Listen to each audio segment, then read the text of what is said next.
What's up, guys? It's KB. Make sure you subscribe to the Underground Sports Philadelphia YouTube channel. Click the bell icon down below so you don't miss a single video from us. And thanks for tuning in to another video from Underground Sports Philadelphia. Now let's get into it. Philadelphia, baby, you're going to love it. Best sports fans in the world. Actually, the worst, but that's what makes them the best. Hold button. Keep burping. That's how the show just started. That's a hell of an open right there. That is one hell of an open. Ugh. Casey keeps burping.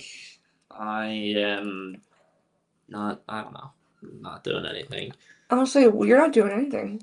No, I'm not. You know what I am excited for, though? So I ordered a new desk. There's a little note for everybody. I ordered a new desk.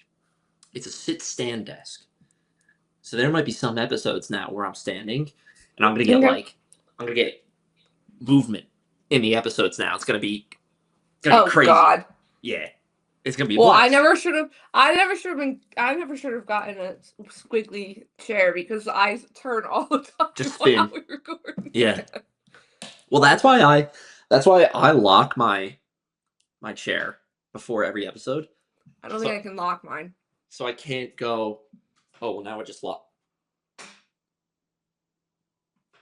Also, I need to see yourself go all the way down. Oh, there we go. Hold on. There we go. So I can't go back because normally I'd be like, yeah, going back and forth. But back on that note, standing desk is on its way for Owen. I am super thrilled about that. I've been meaning to redo my whole shebang, so I'm very excited about that. Hello, everyone. You need paint in there so you can hang stuff up on the wall. Got a paint in there. Got color sitting right there to pick. I can hang some stuff up on the wall back here. Can finally put together the YouTube series that I've been talking about, doing it with it, and all this stuff. So, yep. With that, exciting things to come. But hello, everyone. Welcome to episode number 133, 134. 133. 133 of the Underground Circuit podcast. Thank you for joining us tonight. We have a very fun episode to talk about from a very, very chaotic Brazil Grand Prix. But please make sure, if you are interested in following us on social media, please make sure to go follow us at our social medias that are scrolling down below. But for our audio listeners only, if you're not sick of me saying it yet, our social media for our show is at Underground Circuit _ for Instagram and Threads, at UG Circuit Pod for Twitter/X, and finally Underground _ Circuit for TikTok. That is spelled the exact same way the name of the show is spelled. It's super easy to find it. Made it very fun. Like I said, if you're watching on YouTube, which you should be, it's scrolling at the bottom. The name of the show is at the top. Yeah. There you go. But as always, we are going to jump into it. We are starting off with meme of the week before we get into our news, and then we get into our episode recap. So, meme of the week. Meme of the week. Meme of the week. Do you want me to go first, or do you want to go first? Sure, you go first, because I went first last time. Oh, true. Okay, so mine has to do with the drivers' parade. Shout out to Brazil for giving us one of the best drivers' parades of the season. It is up there with Miami. It's good. It's not better than the Lego cars, but it's up there. Yeah, well, nothing's ever going to beat the Lego cars, but you could tell the minute those drivers saw the cars and they realized that they were driving the cars. Oh, yeah. All hell broke loose. There's that video of the Williams boys walking down the ramp, and they look over and see, and Alex, pushes Carlos out of the way. Oh, my God, Carlos tries holding his shirt back because they want to drive. They're fighting over who's driving. So, speaking of the Williams boys, this is my meme of the week. It's not really a meme, and this picture, if you're an audio listener, I'll try my best to describe. This picture, it looks chaotic because it's, behind the track. So you're seeing a lot of, work vehicles, you see tents, you see, a very slim picking of the track. But if you zoom in, you will see the Williams boys. This is awesome. On their car, on a little car they were driving, and Alex said when they were done, he was like, no, we took a shortcut. And someone did the work, or actually, I think it was We Are the Race. They posted this. Hold on, I can go to it. They posted this. This is literally the shortcut they took. The shortcut, the way that they should have gone. The way they should have gone is in white. Obviously, they were supposed to go around the full track. The red is the part they took. So they literally went off the track, went from down some work path and then came back up onto the track just to get back to the front. But yeah, that's my meme of the week. I thought it was hilarious. I mean, you also have like Charles, who was poor. I think it was Ariana Bravo was trying to do her job and get like a pre-race interview they normally give during the driver's parades, and he's like, "I'm sorry, I have to go. I have to catch up." And someone posted, they're like, "This is how competitive Charles is." They took off. The best is Lewis is like kind of sitting up at first with the Brazilian flag. Meanwhile, Charles then cuts over to take the shortcut over the grass. Lewis quickly sits down, and they both like kind of duck a little bit, I feel like, because they're just plowing. Oh, they're trying to make yeah. And they caught up so fast they finished in front of everyone. They are the two like dorkiest people. Like it. I'm also shocked how every driver fit in those cars together. They were tiny. I'm shocked that 3 people fit in those cars together. Yeah. And I'm specifically referencing George, Max, and Yuki. Yuki, yeah. Which, like, granted, you got Yuki in there, so he's not taking up a lot of space. But then you got the Slender Man himself, George, sitting in it. Like, it's, I don't know how. I don't know. Well, and then you had, like, Kimmy got picked up by Nico. So he was in his. And then you had Aston Martin boys on the McLaren one. So there were 4 in the McLaren car. It's crazy. And then there's the video that VCAR posted. Haas came up behind VCAR because they broke down and ran out of gas. So Haas literally came up behind and pushed them the entire rest of the way. So yeah. Literally the ending of Cars. Yeah. Yeah, exactly. And they F1 came out with it after the Lego race. They posted like a quick little YouTube video because they all have GoPros on their car and stuff. Yeah. I need it for this one as well because it's gonna be great. Yeah, it's gonna be I need it. On the same level. Yeah. You know, I don't think anything would beat the Lego cars, but I mean, that was just it was a great driver's parade. And honestly, the flatbed truck is cool because you get to see all the drivers at one time. Yeah. But I'd rather see that and them having fun like that because that's just so much better to watch. No, which like you gotta like think about it. Like, what person in Miami came up with the Lego car idea? Yeah. Because then it was like, if the Lego car doesn't happen, this doesn't happen. And then it's like this idea of like make the driver's parade more fun instead of them just being on a flatbed truck. Like, well, it's like when was it? It wasn't. Was it Coda? Maybe they were all individually in a car, a different one. But like that wasn't even fun because they weren't driving it and they were separated. It was like one driver per car. Like you couldn't even talk to people. Because half of them didn't even stick their head out. Like you could so like I think this is the way drivers' parades need to go moving forward. But moving on. Owen's meme of the week. I mean, this is just top tier considering the race that we just got. But this is obviously a reference to a great movie, Gladiator. And it's Max with his arms spread wide saying, "Are you not entertained?" And I feel like we could have done this like before we jump into our Brazil like breakdown.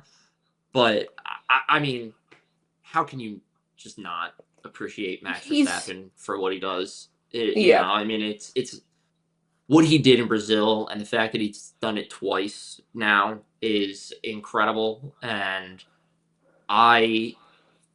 there was just no way I wasn't picking this. Again, not much of a meme, but just like seeing this, it's just like, like this is exactly what this weekend was. Yeah, no, it's a good one. And he's also hitting the post too, so it's pretty good. Right. The fact that he's hitting the arms wide pose, like it's insane. Yeah, that's a good one. It also makes me wish like when he had Rocky, the RB19, we didn't get a performance like that from him in Brazil because he was just always at the front. But it like almost makes me wish we did because of how good that car was, how fast he would have passed everyone to get to the front. He would have been in the front by the end of the start. It would have been podium position halfway through the race. You know, like insane. Before the pit stops, he would have been back up. Yeah. But yes, those were our memes of the week. Memes of the week. News. Some pieces of weekly news, some 2 important pieces of weekly news, and then the last thing is kind of just weekly news, and you just got to go off about Ferrari because of what was happening. A rant. So yes, first piece of weekly news, we have our first confirmation about car launches for next year. Which is weird to say, but sure. For two teams, yeah, it's very weird. It also puts in perspective how short the break's going to be. Mm-hmm. How short that will be. So, it's going to... The season at this point just doesn't end. It just cycles into the next one. If you think about it, Abu Dhabi is, December 7th? 8th is the last day of the race. And today we got the news that Red Bull and VCarb are having their car launch together on January 15th. So, that's just literally, a week over a month. But regardless, they are having their car launch together. I think what I love the most about it is that the fact it's in the U.S. and it's in Detroit because they're obviously doing it in partnership with Ford. It just makes perfect sense to do it in Detroit. I also love having, I loved when Red Bull did their one in New York. I thought that was so cool. So the fact, this one being in Detroit, amazing. And yeah, like we said, both of them together. People had some eagle eyes in Red Bull's video for the car, announcing the date and stuff. The logo in it is the one that's back to that has the white outline around the bulls and the sun. I did see this. That dates back to a few cars before. So maybe the livery will actually be a little different, but we will. I was really hoping that with the Ford partnership, that the livery would be a lot more blue than it is. Like a Ford blue. Yes, like a Ford blue. Right, that's exactly what I'm thinking of. The Ford badge blue. Do that. It would look so good. It would be such a cool way to begin this partnership. Is if your livery is the Ford color, So I'm excited for this. I'm happy that we got this news. I said, it's weird because it is shit. Yeah, the season doesn't really end. It literally is just hey, we're going from Abu Dhabi, and then, like you said, maybe just more than a month later, where it's car reveals and everything. Yeah. It's damn, okay. I feel like by the end of next season, 2026, the drivers are going to be exhausted because it's literally they get to go home for a few weeks, celebrate the holidays, and then it's right back into it. Yeah, right back into it. It's going to be chaotic. But yeah, I'm very excited. I think Detroit's cool. I think the Ford blue just makes sense for obviously both of them, but for Red Bull specifically, if they can do, and they've had a lighter blue on their cars before, and it does look so nice. I think it looks great. But if they're bringing back the white outline, people are around the logo. That's what I think it was our friend Dave. He posted one of the earlier 2000s Red Bulls, and that's what logo is on it. So when Max first came onto the grid. So, yeah, that'll be exciting. Make it happen. Make it happen, Red Bull. Make it happen. Moving on. This other piece of news literally broke 2 hours ago. It came out that Toto Wolff is going to be selling a stake valuing. Wait, what? Sorry, the headline is really thrown off. So it's okay. Toto Wolff is in advanced talks to sell part of his shareholding in the Mercedes Formula One team. So, it's the deal of Mercedes values $4.6 billion, which that's crazy. But yeah. So he owns 1/3 of Mercedes F1 now, and he would sell a shareholder that would be in the region of 5%. So he's not giving up his entire. No, he's still in the team. Yeah, he still has a decent stake within the team. It's just he probably is.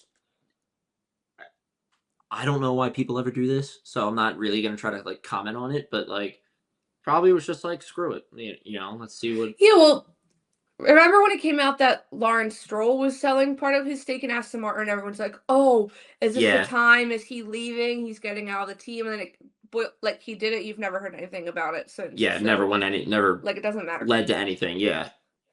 But yeah, that news broke a little bit earlier. So, but like we said, it's not crazy news. But okay, moving on to the venting part. I'll keep it short and sweet, people. I will also recap. So she's gonna go. She's gonna go. First of all, did you see the photos of the circuit in Canada covered in snow? And no, I did not actually. And IMS, where the Indy 500 is, they're both covered in snow. It looks just beautiful. Yeah. Okay, where's the first initial post? Please pause. I need to find it. Just gotta find it, people. all I feel like I've posted the past few days is literally about Ferrari. So yesterday, Well, wake that up to makes the sense. lovely, yeah. Yesterday, we wake up to the lovely news that their CEO. What the heck is my computer doing? I opened up Sky Italy and it freaks out. It's losing its mind. Yeah, we opened up internet yesterday, and John Elkann, who is the chairperson of Ferrari, is speaking to the media and just literally word vomit, I want to say, making some bold ass statements That's about what it the state feels of the like. team. Yeah, about the state of the team, specifically after Brazil. So this is his quote from yesterday. Brazil was a huge disappointment. There is no doubt that the cars improved thanks to the engineers. For the rest, the level is not up to par, and it is crucial that our drivers focus on driving and talk less. Okay, that last line is what I was like, damn. Yeah, it's a crazy move. But Yeah. yeah, okay, keep going. And then I posted, I was like, that statement from Elkann might actually unite the 44s and 16s for their shared hatred for Ferrari, because Yeah. it's true. So yes, then we get, very conveniently, a few hours later, both Charles and Lewis post their Brazil recap post, and there's clear, people were saying, like, oh, they're just, like, following the company policy. I am taking this, as Charles specifically, as a very clear dig at what Yeah. Elkann has says. So I won't read the Charles full post, but it basically ends with, it's uphill from now on, and it's clear that only unity can help us turn that situation around in the last 3 races. We give it all, always, as always. Lewis continued his at the end, said, I back my team, I back myself. I will not give up, not now, not then, not ever. Which also very clear. Yeah.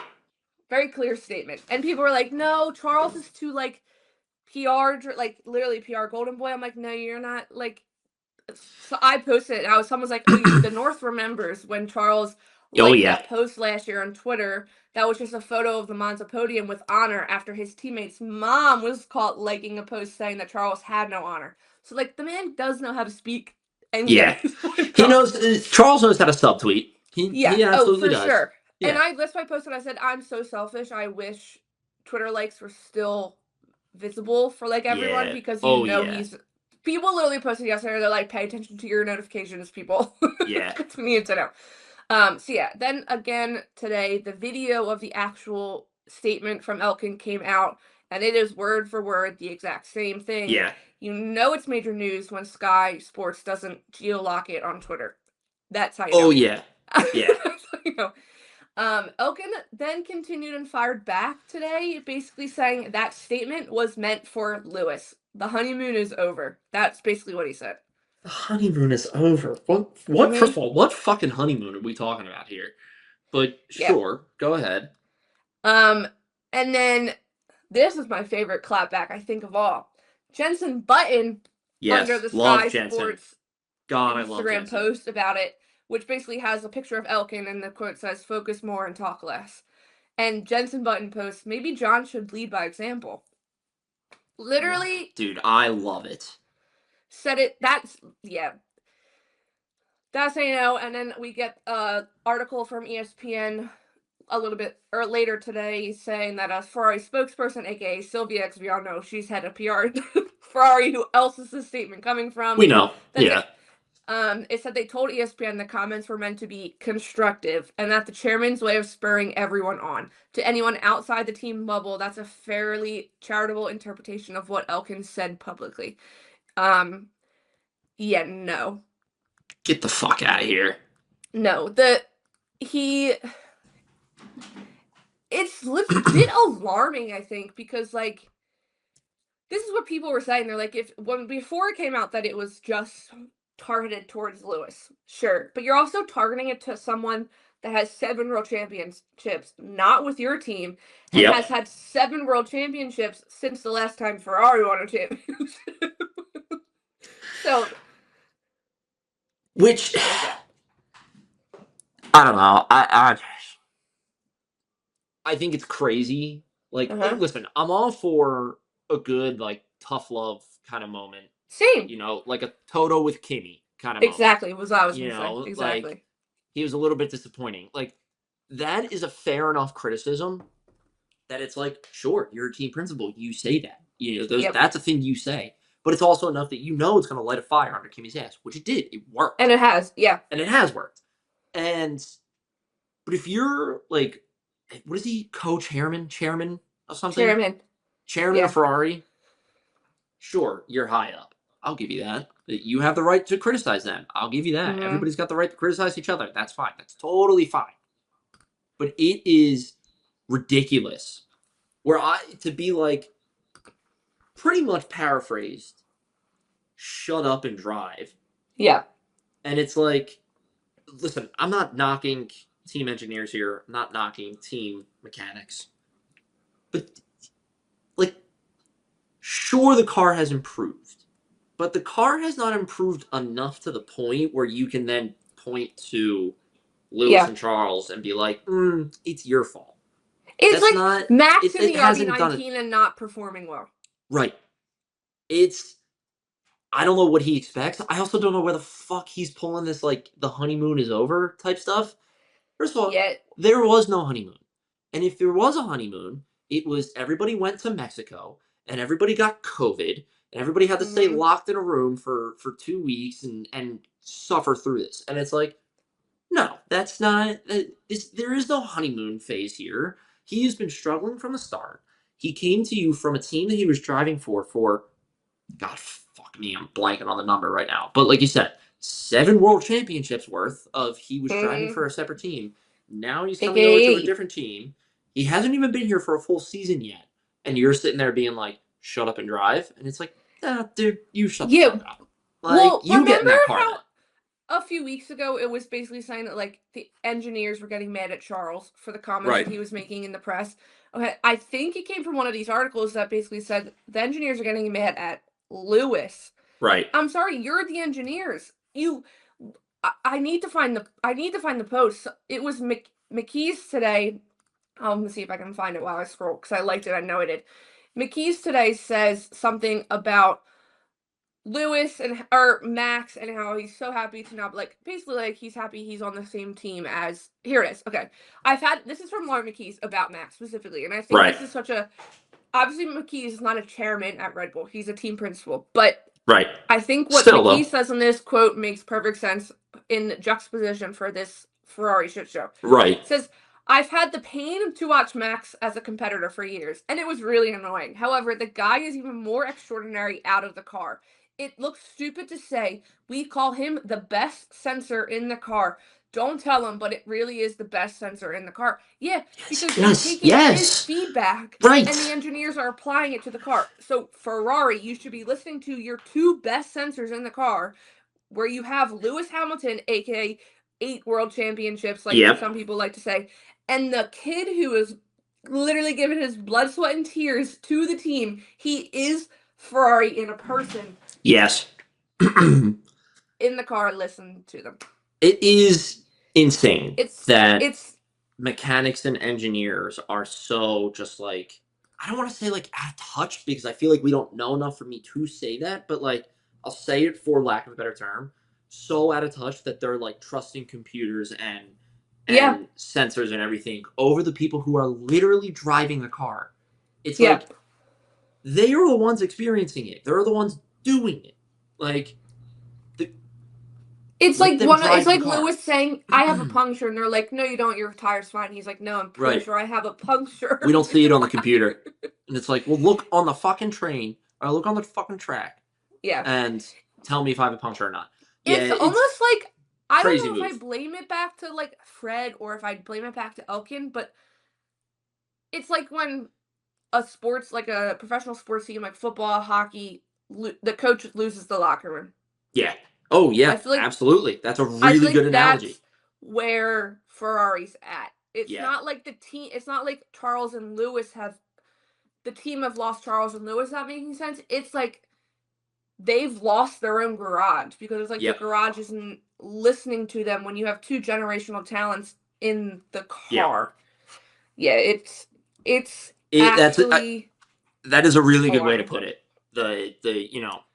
They're losing the locker room and everything. And I mean, I sort of agree with you on the, like, it's hard to pinpoint it on one person, but like this has been brewing for a good bit now in Ferrari. And I mean, we were Mhm. last year saying, like, Ferrari's got to figure something out. Ferrari's got to change. The team needs a shakeup. And Yeah. right now, it feels like the old blood at Ferrari is like, no, we know best because we're Yeah. Ferrari and we know what to do and everything. And we make the best race cars in the world. And it's like, well, if you do that, why haven't you won a fucking Constructors Championship and God knows how Yeah. long? So I But just that's looked it my, up because someone posted this earlier saying this happened with Seb as well. yeah, Elkin became chairman of Ferrari in 2018. Charles joined Ferrari in 2019. nice. So, like, yeah, I do see maybe Elkin is the problem. He's and Yeah, he's not even in the garage every week. And that's what people are like, did he just watch a race for the first time this season? Because, right. Yeah, what? And also, if anything, except for this past weekend, obviously, was a disaster for Ferrari, Lewis has looked a little comfortable in the car. right. And the past 3 races before this past weekend, Charles was on the podium, and he's been the only driver on the podium this entire season from Ferrari. So, like, the man is working miracles with a car that Right. is He's getting there. that car across the line. And it Yeah. honestly, like, there are a lot of races this year that he's on the podium, and it's like, I don't know, like, not that Charles doesn't deserve to be there, but it's like, I don't know if you deserve to be there because of the car that you're driving. Like, Well, that's what someone was like, you you know did how that. shit You the did that. car has you know how shit the car has to be when you're not even in any consideration for a win Right? of a race. Like, Yeah, and that's never. even last year, last year the car was pretty good, but they were in contention for the win almost every weekend. Right. Like, when you think about it. Yes. It's just I'm very interested. There's no race this weekend, but Vegas is such a huge race for media. I It's a can only imagine what the questions are going to. Charles is like, thank God I was on the couch last weekend because I'm not going to Yeah. be on the couch this weekend. Honestly, like, it's a bold grenade to throw in Yeah. everything else that's going on with your team right now for your chairman to be like, shut up and drive more. Yeah. Like, it's a bold grenade to throw. So That's why I immediately list that line from the Hamilton song, when it's in the first song when oh he meets Aaron yes. Burr. And he's like, can I give you some advice? Talk less, smile more. That's basically what Elkin is Yeah. saying. Wait, so Like, funny story with that. I saw your post about with that before I saw any of this stuff that went down. And I was like, what the hell is that about? I'm like, what is going on? And then, like, maybe 2 swipes down, like, threads more, I was like, oh, okay, I get it. I yeah. was like, that makes sense. And we thought Ferrari wasn't really going to have a good episode in Drive to Survive this year. They will. Yeah, we will. They'll have an episode. They'll have Yeah. a what the hell happened to Ferrari episode, but Yeah. it's gonna be an episode. But yeah. So that's my rant. We can move on. Move on. Pints and pit Pints and pit stops. stop. Pints and pit stops. I'm quizzing Owen I was today. gonna say, yeah. If you're new here, this is the rules. Owen normally tries a pint. We haven't really had pints in a while, so No, we should probably fix that. We need to get back into that. Yeah. Yeah. I'm gonna ask Owen 5 questions all about the Sao Paulo Grand Prix.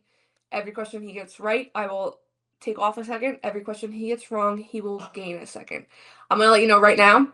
Question 5, there is an option for a bonus point if you give me both names. Okay? Oh God, if I give you both names? Yeah, you're gonna know the answer. You Okay. should know both names. Okay? Okay. All right. Are you ready? Yeah, I guess. And I won't start my timer until after I'm finished reading the first question. Okay? Mm-hmm. What did Yuki get a second 10-second penalty for? Failing to serve is first. Where did Max start? In the pit. What did Hajar say over the radio? That was funny. Don't shout at me. When did Lewis retire? What lap? Oh, fuck me. 37. Name a driver who received a 10-second penalty. Bonus points for naming multiple. Oh, Oscar Piastri, Yuki Tsunoda. Stop. You're good. Oh. I was nervous for that one. I'm not gonna lie to you. You're gonna be pissed about when did Lewis Fucking retire? Lewis, You're let me so guess. close. Let me guess. It's literally like 35 or 36. It's 40. Damn it! You're gonna be pissed. That Okay. makes it. Your gross time is 25:35. 25:35. So you get 5 seconds off because you got the 2 at the end. So I'll give the answers. What did Yuki get a second penalty for? That was correct, failing to serve the first one correctly. Where did Max start in the pit lane? I got nervous there. I thought you were going to say something else. Well, I almost actually went to last year's start, and I almost said 17th, and then I was like I could tell you stuttered. Gagged myself real fast. What did Hajar say over the radio? Don't shout at me. When did Lewis retire at lap 40? And then name a driver who received a 10-second penalty. You got both, Oscar and Yuki. So nice. Good job. I will take that. I was nervous for that one because we watched that one at the arcade, and you're in the arcade. We were with mom and dad too. It's like, you're having a conversation, you're talking about different things while the race is going on. So it's like you're not watching it as detailed as you would be at home. And then right before we started recording, I was watching the highlights of the race, but it was only the 8-minute highlight reel. It wasn't the 30-minute one. So I was like, I'm not gonna fucking do good today. It's like, I know it. You know what I did? I literally scrolled through what I posted and took from there. So. Oh, that's good. That's a good idea, actually. Yeah. But yes. So Brazil. Brazil. Oh, I'm gonna read. I asked everyone to give me Yes. Not everyone. That would be a lot of answers to read out. I asked people to give me one word to describe the Sao Paulo Grand Prix. We've got about 20 responses. I did reply to some of them. I will take it. This first one, the perfect explanation ever. They said Maxterclass. Oh, that's good. That's good. Yes. Yeah. That's the best one. There's a lot of gifts in here. Another one, the gift just said sensational. Yep. Someone put I have 3 moods, and it's all the Martin Scorsese absolute cinema. Oh, yeah. But it's different variations. So the first one is a split between Charles and Lewis, and it says absolute depression. The next one is Kimmy saying absolute cinema. And then the third one is Max saying absolute supermax. So yes, yeah. That's a great one. I think I need to save the absolute depression one. That's a good one. That is awesome. Someone said maxed out. Someone else said depression, and then they put 1644 fan chaos. Yep. Our good friend Fred just put supercalifragilisticexpialidocious, which I think that's a good word. Yeah, that's a great word. Someone else just put the OG absolute cinema meme with Martin Scorsese. Right. Yes. Depression, unforgettable, insane, just max. These are all great words. Cinema, absorbing, frustrating, absurd, and orgasmic was the last one. Whoa there. Okay. To each their own. That's my side note. Have you ever seen Martin Scorsese on TikTok with his daughter? No. Oh my god. His daughter might be your age or a little bit younger. Okay. And she posts TikToks all the time, but he's always in them. Always in them. It's some of the best content I've ever seen. There's one where she just read letterbox reviews on his movies, and he had to guess which movie it was. That's cool. That's awesome. Yeah. I like that. There's another one where she took him around their house. She starts giving a tour of their house, and he's like, no, say it again. Be a little more he's legit directing. He's directing be a little her. more excited. Yeah. You have to watch. I'll have to send her a profile. It's so good. But yes, Brazil. What would your one word be? Oh my god, what would my word be? Oh, that is tough. Exhilarating. Oh, good one. Yeah. Good one. What would your word be? I would say show-stopping. That's also a good one. That's a really good one. Show-stopping. Show-stopping. But yes. Should we rip through teams that... Yeah, wait, let's go to the bottom of the leaderboard. Well, we can start off with the most depressing one ever. This race really reached out and grabbed the hometown curse really Was in hit full hard. gear. Yeah. Yeah, and I felt so bad for Gabriele Bortoleto. First of all, that crash during qualifying, absolutely terrifying. Yeah. Oh, yeah, dude. Oh. No matter how many times they showed it, and then there's like the one photo that someone got, one of the photographers got, where his car's just in pieces. You see like the shattered. You see the steering wheel rod like out, Yeah. like outside. I saw fans post that were sitting in the grandstands across from the garages, and because he got taken to like the med center and was checked as over and let go. Yeah, as he should. But they said he was full on sprinting back to his garage, and like the grandstand gave him a round of applause because I don't know if anyone else would be sprinting after having a crash with, I can't even think of how many G's it was, but it was an insane amount of G forces they posted. But I mean, it was like that crash specifically was like a two-parter because it was like, first of all, you're like, holy shit, that's a really bad crash. Yeah. Like your gut reaction is just like, oh my god, and then you realize it's Gabby, and you're like, motherfucker, like, yeah, it's just like another gut punch after it already kicked you down. Like, yeah, and then then you have during the race, literally right after the first lap, he's out. Right. And we get the yellow flag in the safety car, which that crash wasn't as awful, thankfully. But yeah, he gets out. I mean, then there's the video they posted today of him like hugging all of his family and stuff. It's just brutal. The hometown curse really came out and got every single rookie this year. Yeah.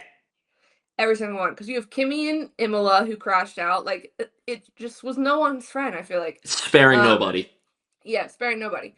But yeah, but during that crash, there was a lot of other things that happened. But yeah, Gabby, obviously, no points. First DNF. Where did Nico finish? Oh, Nico finished in the points. Nico was points. Yeah. Yeah.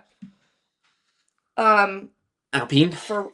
Well, no, we can see the other two DNFs, but it's the same team. Yeah, true. Ferrari. Charles was got the short end of the stick. That was unlucky from Charles. Or so unlucky for Charles. Yeah, the screenshot that shows like before the disaster happens and how far away he is, it looks like oh yeah, he should be fine. He should have continued on, probably would have finished on the podium. No. Nope. Which we can talk about that later. And then Lewis picked up floor damage during the first lap incident, and I don't know why they kept him going on for so much longer, but they did. I thought they would have retired him much earlier than that and just pack it up and go home. But yeah, that's Ferrari. Double DNF. Not good. But Brazil's really not a good track for Ferrari, if you think about it. Yeah, it's just tough now because it's like because of how big Lewis is in Brazil. Yes. You know, like him being on Ferrari and it not being a traditionally good track for them is a tough mix. And it's like that's gotta suck for Lewis that being in Brazil in his first time in Ferrari, like he was probably really amped up about the weekend, and for it to go out like that and the gut punch again, the two-layer thing of not only he's DNF, but his teammates DNFing too. Like, that's not good. Not the best look. Someone posted, I'm trying to find it. Someone posted, there's been a lot of Ferrari days, obviously, the past 24 hours. But one of the accounts posted Charles. Oh, here we go. Charles results in Brazil since he started with Ferrari. I think this might be the new Monaco curse. In 2019, he crashed with Seb, DNF'd. Nice. In 2021, P5, he had a good car in 2021. 2022, crashed with Lando, went from the back to P4. 2023 did not start because that's when he crashed in the formation lap. 2023, sorry, DNS. 2024 was unlucky with that red flag, which I do remember that. That's right, yeah. Obviously, this year hit at the restart. So yeah, Brazil's not friends with Charles. No. But yeah, moving on. Who are we gonna say? Alpine. Alpine, because they didn't really do much either. I mean, Pierre was in the points. Pierre's in the points, and the only TV time I saw for Franco was when Lewis hit him. Yeah. That is pretty much it. Then Aston Martin, no points for them. They were both out of the points. Nothing. Fuck Lance Stroll for pushing Gabby off the track. I don't know if he actually did push him off the track. I'm just saying it, just for fun. Just because I can. Williams, both out of the points as well, which was Well, Which Carlos didn't Carlos have. made contact with Lewis at the start of the race, but yeah, I mean, kind of inconsequential because obviously both Lewis and Carlos and Williams are out of the points. Yeah. Um, And that's pretty much it because both Racing Bulls ended up in the points. Great weekend from them, I have to say. great week, yeah, good weekend for them. I mean, when you see Red Bull both out in Q3 or Q1 and Racing Bulls in at Q3, it's like, oh, did we just swap cars? We swapped, yeah, we're in a parallel universe all of a sudden. Yeah, I mean, good weekend for them. I hate to say this, but really the only thing they had a good race, clearly, because they're both ended up in the points, Yeah. but like the only thing I could really remember from them is Isaac's radio. And to me, that's a good sign because that's like you had a clean weekend, you stayed out of everybody's way, and you did your job. Well, we also had when Oscar did his penalty, he came out behind Liam and had to get past Liam. Oh, they had a battle for a little bit. And Oscar made that move like at the part of the track no one really makes a move, so it was pretty. Yeah. That one was impressive. But yeah, I mean, good weekend for them. Esteban was just out of the points using 12th, but yeah, I think this was before Kimi's performance in the race. But I was very impressed with Ollie the entire weekend. I thought he did outstanding. I mean, it's him and Kimi both really, really did well this weekend, and it's nice to see that happen for Ollie. He's had a good few weeks. He's had a great few weeks, and I love it because it shows that like just because he's in a Haas, like doesn't mean he's going to give up, doesn't mean he's going to stop racing. Like he did really well, and it was a really good race for him, and it bodes really well for the future for Ollie. I like that a lot. No, I agree. And I say it all the time, but AO might be the perfect person for that team because clearly the development is going somewhere and it's making him, and it's working. It's working, yeah. But there was a slight 5 minutes of qualifying when I was like, I think we're going to get Ollie Bierman on pole. Yeah. I mean, if we saw that, I mean, that would have been... If he got pole in Brazil... Yeah. He truly is the son of K-Mag. Oh, yeah. Absolutely. He's just K-Mag's ghost resurrected into a Haas again. Yeah. But yes, so great weekend from Ollie. Mercedes, I mean, let's do... Sorry, who were you going to say? Let's go Red Bull into Mercedes because that feels right. I mean, Yuki... Yes, and you can do the Max and Kimi battle. Yes. Yuki, not much. Yeah. Yeah, and I mean, nobody's going to be talking... As rude as this is to say about Yuki for this race specifically, nobody's going to be talking about him. Not when we just watched Max Verstappen go from pit lane to P3. No, and I do think at one point Yuki ended up turning in... I said it to you. I think he ended up being the guinea pig for tires because they would pit him first, and then a few laps later Max would pit. Yeah. So I think they were using Yuki as the test subject, and I mean that makes perfect sense. Yeah. But yeah. I mean Max. What we just witnessed though in that race, I mean, is incredible. And and Red Bull posted this picture earlier on Threads, and I'm honestly I'm thrilled that they did because it sums it up so well. It's the Phineas and Ferb meme where he's like, if I had a nickel for every time that this happened, I'd have 2 nickels. And 2 nickels. If I had a nickel for every time Max gained 16 positions in Brazil, I'd have 2 nickels, which isn't a lot, but it's weird that it's happened twice. And 2 different conditions because obviously last year it was rain, this year was dry. Right. And it's just it's crazy. I mean, and we are I've said this before about Max and everything, but we really are just super lucky to have gotten into the sport at this time with a person like Max. You know what I mean? Right. Because what we witnessed last year, incredible. And that would have been crazy if we had that just that alone to look back on for Brazil and everything. To be like, do you remember 2024 Brazil when Max did this? That was fucking nuts. And now it's like we have, hey, do you remember 2024 and 2025 Brazil? Yeah. When Max did this? Like, crazy. You know, I mean. He's just. Did he piss me off when we first started watching the race? Yeah, because, I mean, he was so far ahead. It was just annoying to watch. But, like, he's just. I would. It's a Last gift, year's man. race is a must rewatch for me all the time because that was Yeah. impressive. But I would rewatch this one maybe from his onboard only, so I don't see the Ferrari double DNF. Oh my God, because just to see him make his way up there, and very quickly, I have to say. Very quickly. I felt like I blinked and he was like P8. And I was like, Yeah. what the fuck? Like, how did he get up there? Like, Yeah, it's incredible.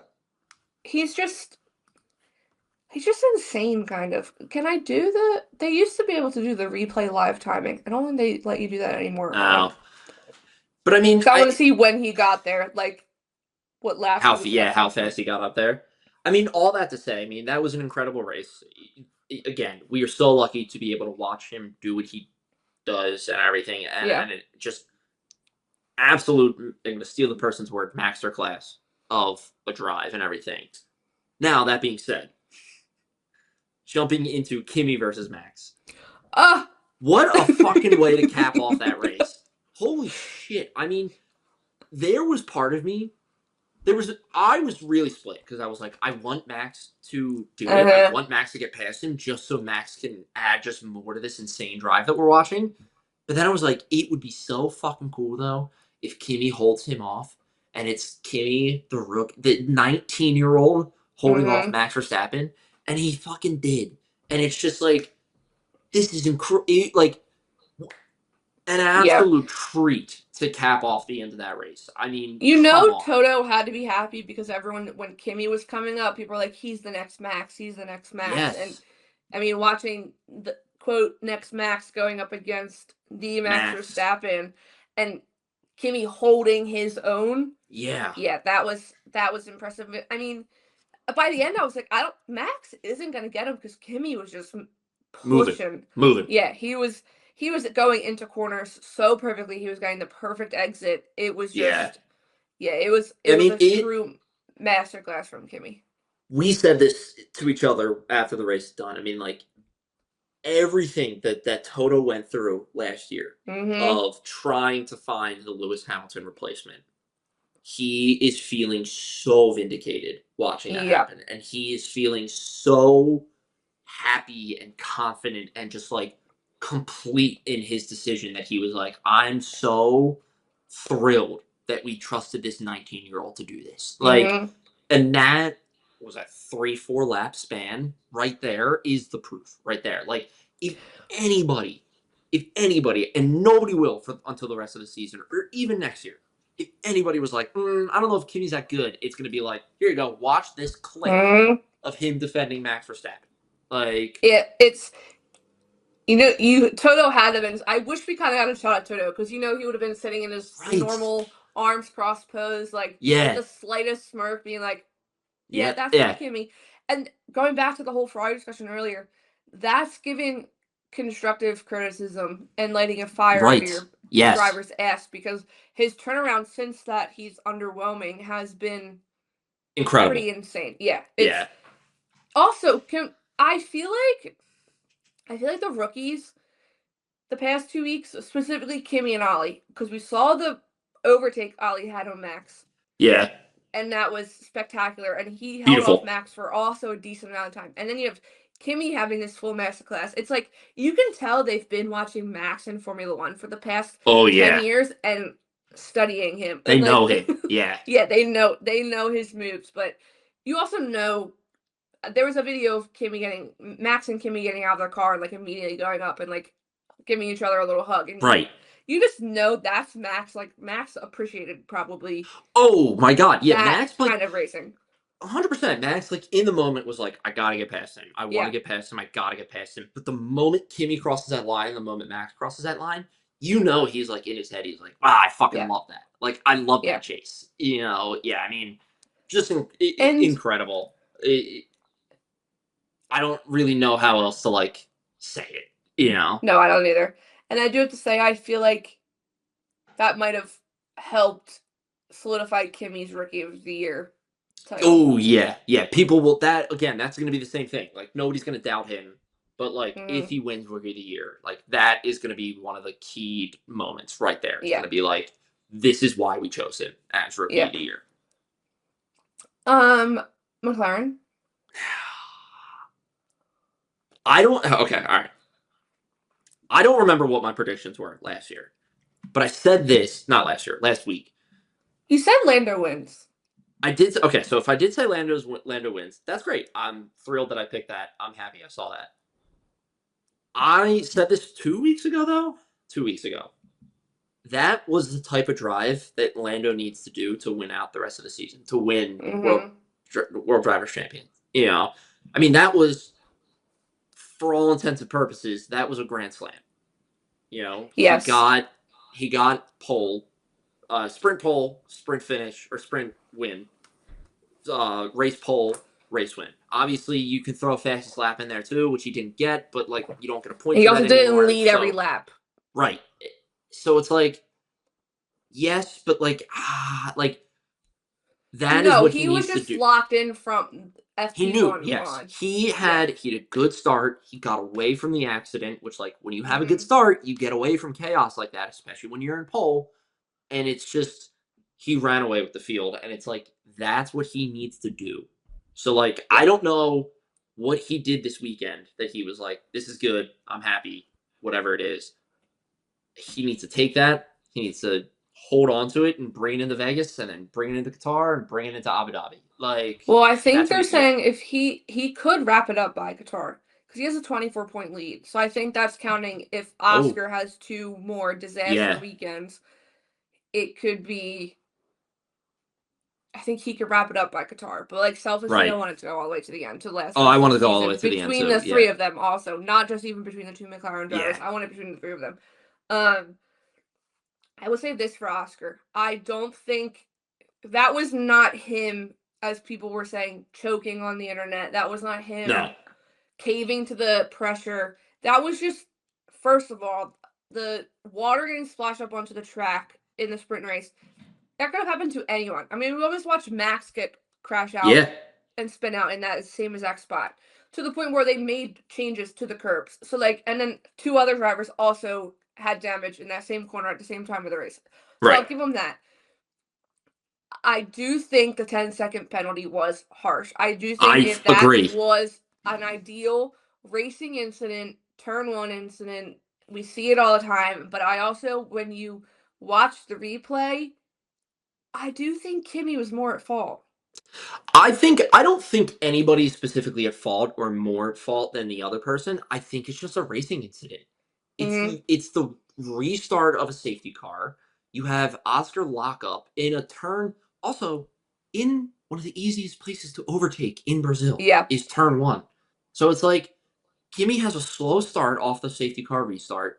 Oscar sees that, tries to take advantage of it. You lock up. Kimi turns in a little bit too tight. It's a mistake on both ends on a safety car restart. That, to me, racing incident.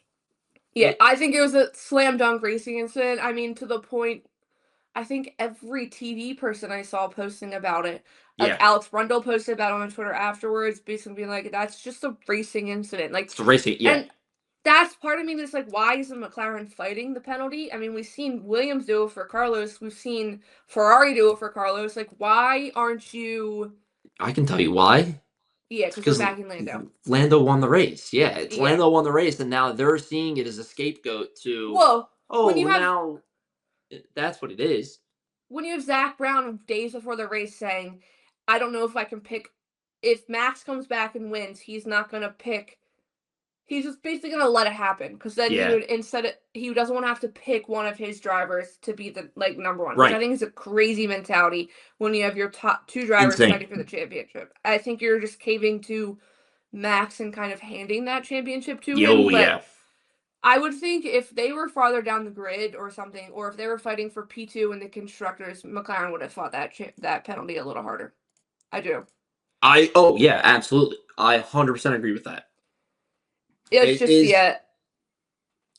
I think it's crazy. I think the penalty was way too harsh on Oscar for for exactly what was very clearly like a racing incident. But yeah, I mean, it is what it is now at this point.